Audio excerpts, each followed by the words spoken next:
So magandang hapon mga kasamaritan. Ito na po. Nandito na tayo sa lugar ng ating tutulungan.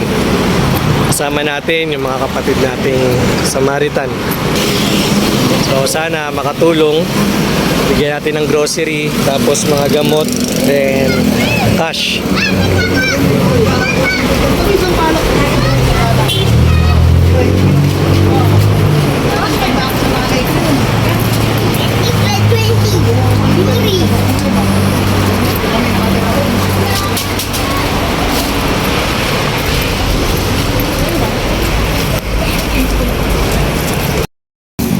Nandyan?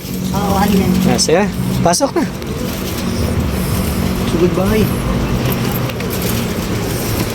Sugod bahay gang. Ha? Sige. Sugod bahay. Ano mong itbulaga?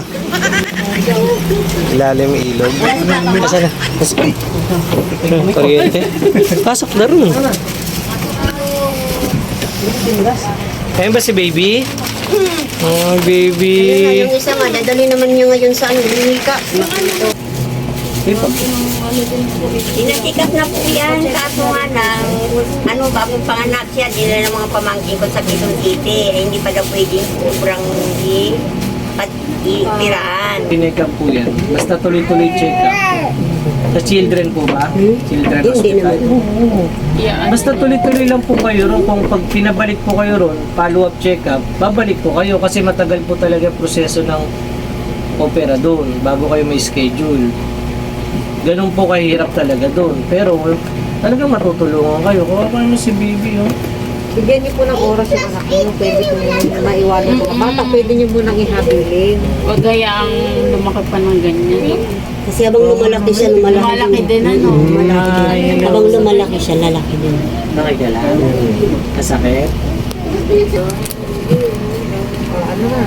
Eh, ganun na lang po. Eh, pagdamutan nyo na po yung kaunting tulong namin. Tapos si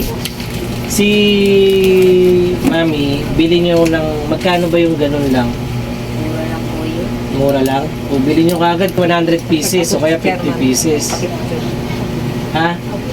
Bili nyo kagad si Mami. Tapos ito, kung makakapunta kayo, pampacheck up nito, pamasahe, pa-check up nyo si baby. Kahit pa paano po, madam, bibigay ko ng tulong yung grupo.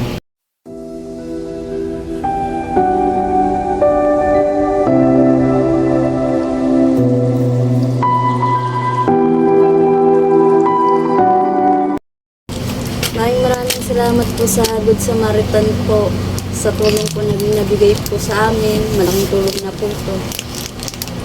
Maraming pong salamat sa inyo. Malaking tulong po sa amin, sa apo ko, na nakatulong kayo sa apo ko. Maraming salamat talaga po sa inyo.